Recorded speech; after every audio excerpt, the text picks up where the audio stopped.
All right, good morning. I'm going to go ahead and review with you guys today about this week in civics. It looks like I already have one typo with the date wrong, but we're going to ignore that.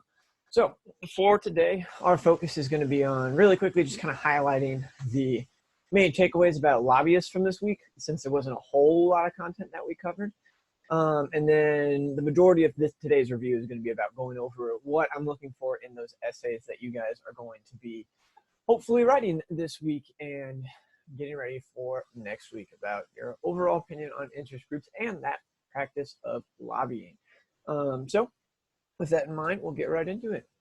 It'll be broken down into sections. So we're going to have that quick review about lobbyists. From there, I'm going to talk through those expectations I have for an introduction, give you an example intro paragraph, kind of what I'm looking for, and then we'll repeat that process for the body paragraph and the conclusion so that you guys kind of have a clear reference for what I'm looking for, as well as hopefully a clear understanding of what each of those sections is all about on that rubric you were provided with. So to quickly hit on lobbyists, I wanted to sort the main takeaways into positives and negatives because there really are. Like all of these things that are associated with politics, it's a mixed bag. So hopefully you should have seen from the videos and from our notes that there are some positives. The biggest one being that they can really represent the best of politics, namely the fact that politicians are interacting with their constituents, with the people that they represent, doing their actual job rather than sitting in this like ivory tower off on their own, making all these decisions for how the world should be affected without actually talking to the people that they represent. You can see it in the origin stories of the name, the fact that multiple myths, both the one about the speaker's lobby as well as the hotel lobby, all of these were instances where there were places, are known places that politicians would go, and then people would go there to talk to them, and they would let them do it. They would actually talk to them rather than just say, no, go away, this is my me time. Grant didn't send away the representatives. He complained, but at the end of the day, those citizens got to talk to the president, which is incredibly important to our society functioning. The speaker's lobby, even today, is a place where citizens can go if they can find the time and means to get to there and meet with their representatives, making them much more human, making sure that what they represent is much more human, which is wildly important.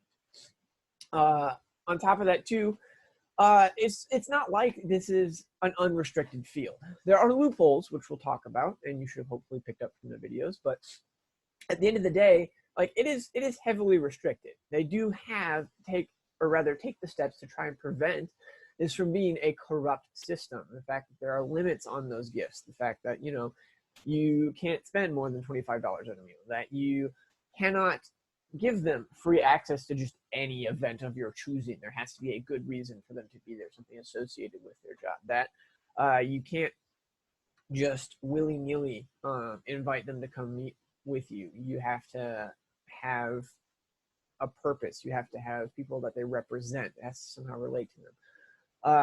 They also, what really the laws really nail is how they outline what lobbying is, and that's very much a positive, that there's a clear structure and expectation as to what is considered a lobbyist, so that there's no confusion surrounding that. The fact that as you guys should have seen in the notes, hopefully, that there's very clear wording that like it is any employee.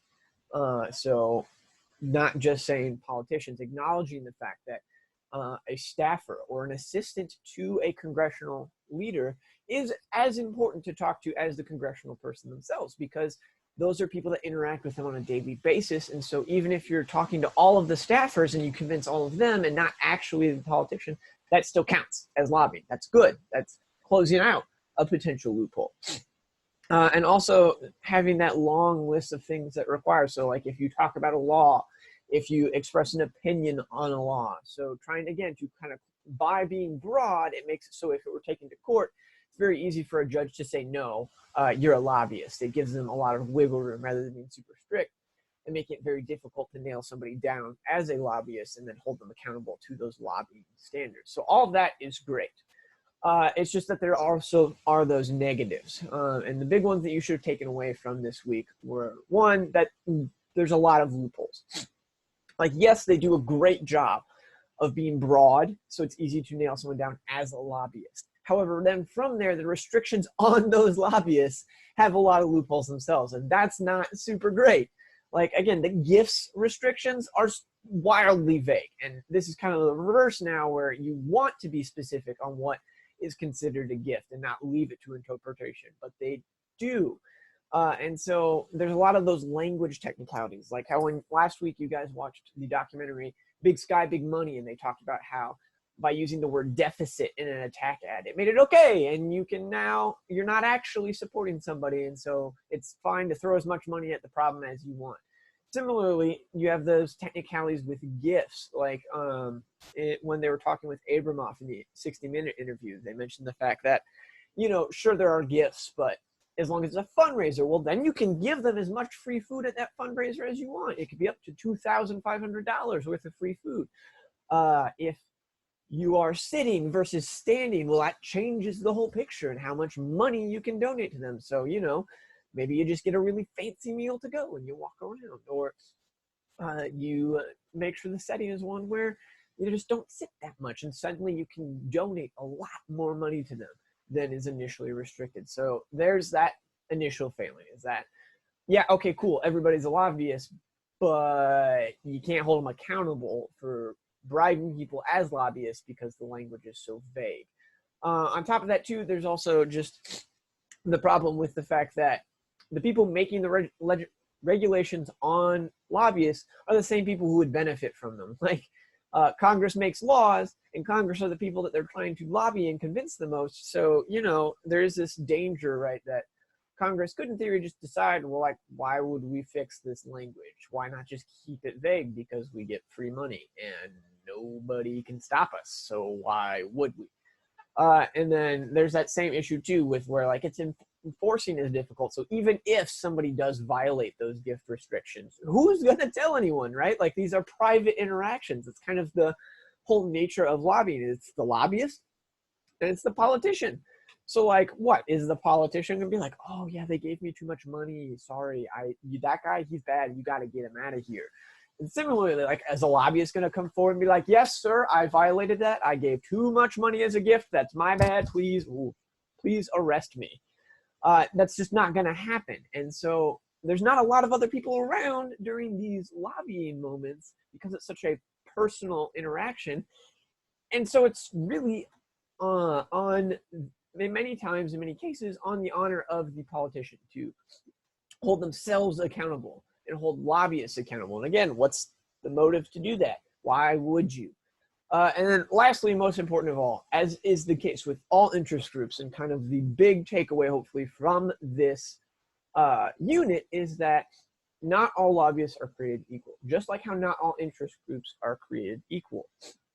And this really gets to that whole idea that Abramoff suggested, where the key restriction that we should have is that people who worked in Washington should not be allowed to become lobbyists, because lobbying at its core is a game about personal connections. You, as a lobbyist, need to be able to build that connection with a representative or with someone close to that representative, so that you can kind of whisper in their ear and convince them that they should care one way about a particular piece of legislation. And the people who are going to be able to do that best are those who already have those pre-established connections. And so, yes, it is well and good that, say, labor unions can have lobbyists, because that gives voice to workers, or that citizens can lobby because that gives a voice to citizens.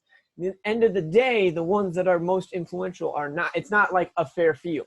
The people who work in DC are going to have the most influence, and the people that are working in DC are almost always the people associated with larger corporations or larger businesses. It is not your average farmers union that has this powerful representation in Washington, D.C., because to be a permanent member of the D.C. society requires a large amount of money to be invested in providing that person housing, making sure they can stay there all the time, giving them the materials necessary to engage in lobbying, to participate in this gift giving process. And so ultimately, at the end of the day, you see this at times, in the worst situations, favoring the wealthy and the well-connected rather than equally involving everybody.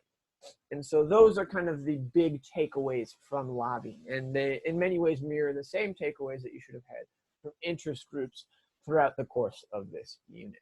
So be keeping all that in mind as you are formulating your opinion and making your decision about whether or not interest groups and then by connection, lobbying should be a part of our society or not. Because remember, lobbying at the end of the day is a component of interest groups. It is one of their strategies for how to influence politics, along with public awareness and with grassroots movements and all that. Lobbying is just another tool in the toolbox, and all this is connected at the end of the day to interest groups. So with that out of the way, let's run through what the essay should look like. This one's going to be super not exciting, but I mean, I think it's useful for you to have it out there. So if you choose to cut off here, I wouldn't blame you, but either way, it's going to be made available to you. So your essay, right? It's going to be 5 paragraphs. You should have an introduction, 3 body paragraphs, and a conclusion. The 3 body paragraphs should deal with some of your main arguments. We'll get to that later. But first, I want to talk about your introduction. So as you can kind of see how I've broken up the slide, we've got a sample paragraph on the right, and then a breakdown of the expectations on the left, the same one on your rubric. And I have color-coded them to help you kind of identify where each component is met. So the sample topic that I've gone with is, should cell phones be allowed in class? Obviously, your topic is, should we restrict interest groups or not? Just kind of keep in mind that the topic doesn't really matter. The structure is always going to be the same. So first and foremost, you guys should have 5 sentences. That's just a recurring thing. I know it may sound like a lot, but as we'll get through this, it's very easy to hit with the introduction, especially you can see this one hits it right off the bat. So what is going to constitute the biggest portion of those sentences is your attention getter. And what I mean by the attention getter is, when you're writing these essays, it's important that you have the mentality of what you're writing about should be treated like a subject that your reader knows nothing about. You want to pretend that your reader is like somebody who's like in 5th grade and just has no idea kind of what is going on or what surrounds this topic. So your attention getter is going to provide that background information, kind of create this setting so your reader understands, oh, this is what we're talking about. So like, for example, in my sample paragraph for my attention getter, I go with, when one thinks of the modern, it is hard not to think of the cell phone, and in particular the smartphone. Since Apple released the first iPhone in 2007, the ability to have a tiny computer in one's pocket has had a transformative effect on society. Unfortunately, today's schools have chosen to turn away from the amazing utility that smartphones like the iPhone offer. So right there, I've kind of painted the picture. We're talking about cell phones. Give you a time frame, specifically smartphones. And then from there, what we're focusing on is how smartphones have changed society. And then you also need to outline your problem, right? So they have to understand why there's an issue. So I spend those first 3 sentences being like, cell phones are around forever. Everybody knows it's a part of society, right? Like, we all get that. However, surprise, there is a problem. And then I introduce it with the sentence of, you know, unfortunately, today's schools have chosen to turn away. So yeah, you've got a cell phone. I've got a cell phone. We all know cell phones exist, but not everybody thinks that they're great. Then you need to have a clear stated thesis, and that's your opinion on the problem or your solution. So like, I outlined that the issue is that schools don't have cell phones, and now it's time to express my opinion on that. And so I state, this cannot be seen as anything other than a massive mistake. So boom, right there, very clear that I do not agree with that decision, the idea that cell phones should not be in school. So now you immediately know what my position on the topic is and what I'm going to be talking about, this idea that it's a mistake. And then from there, you just need to close out your opening paragraph by outlining what your 3 body paragraphs are going to be about. And what's really important about these is that you need to clearly state each of the reasons that you're going to cover, and you need to list them in the order that you're going to cover them in the body paragraph, because the whole point of the introduction is to give your reader kind of a map so that they understand what they're supposed to be looking for and getting out of each of the following paragraphs. And so you can see that at the end there where I go, were schools to allow smartphones in class, it would allow teachers to better include the entire class in lessons. So reason 1, it's going to be that it gets class involved. Facilitate more research-based activities. So number 2, paragraph 2 would talk about all the different kinds of research activities that you can do because of smartphones. And 3, and allow teachers to help teach students to be responsible digital citizens. So then, okay, the last paragraph is going to be talking about how this can help teachers show students how to better behave on the internet if they get to use their smartphones in class. So what my 3 arguments are going to be about. What the next 3 body paragraphs are going to be about. So now, looking at the body paragraphs. Similar breakdown. So again, 5 sentences. Should be really easy to hit. Right off the bat, the first thing you need to include is a topic sentence. So within the first sentence or 2 of your paragraph, you want to outline what that paragraph is going to be about. So you want to be addressing one of those 3 reasons from the previous slide. So one of these 3 things you need to, in one of the first 2 sentences, describe in some way. So your reader knows, okay, this is what this paragraph is about. So like, for example, my first sentence I use is more of a transition sentence. You don't have to do that. That's just what I did to try and make it flow. So as most studies would likely attest, for better or worse, cell phones have become deeply ingrained within the culture of today's students.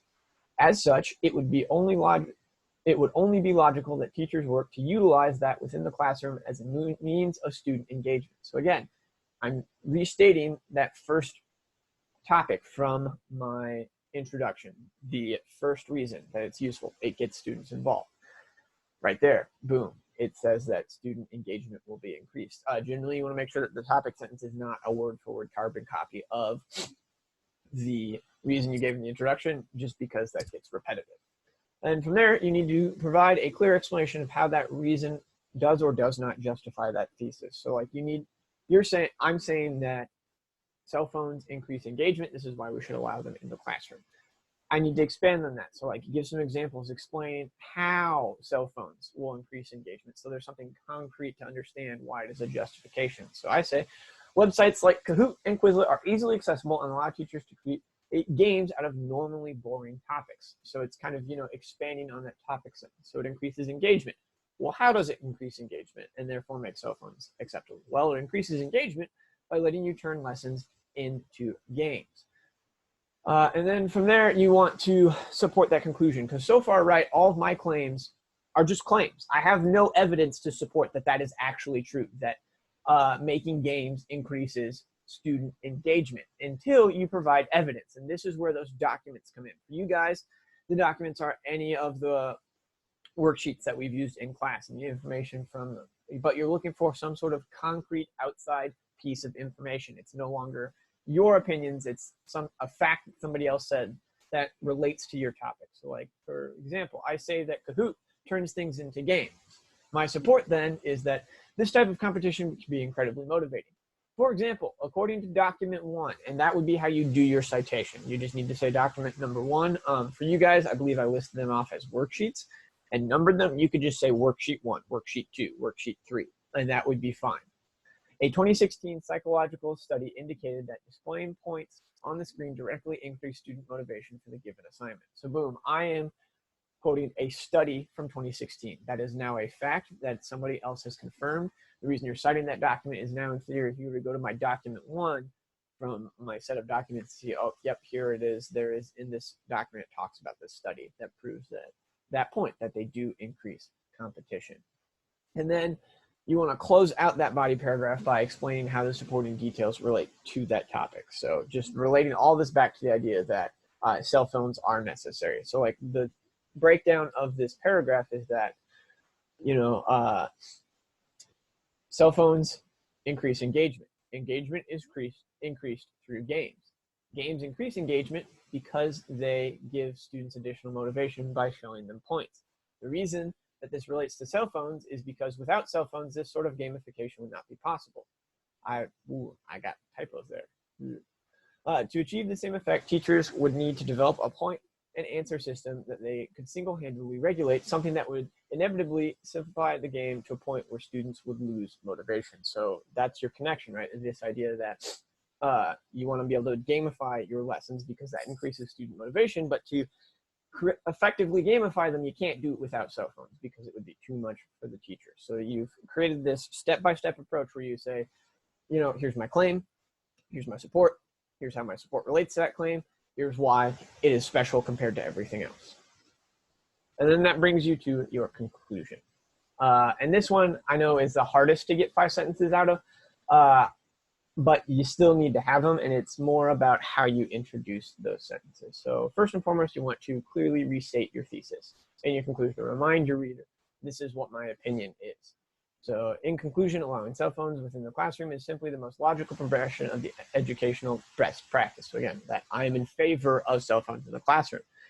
Then where you're going to get a decent chunk of your sentences is you want to restate and summarize at least 2 main arguments. And the restate and summarize is really key. You don't want to just word for word say the exact same thing that you said before. You want to still have that core kind of argument, but present it in a slightly different new light. So like, again, my first core argument was that cell phones increase student involvement. So here, my restated version of that is, much like how modern medicine could not exist without the invention of antibiotics, many effective educational methods like Kahoot would simply not be doable without the use of cellular devices within the classroom. So again, that's kind of like my conclusion to that paragraph, but worded slightly differently. Not only that, but to completely remove cell phones from the classroom would deprive students of important growth opportunities, setting them up for greater issues with future online interactions. So again, that is summarizing my third argument that I presented in the introduction.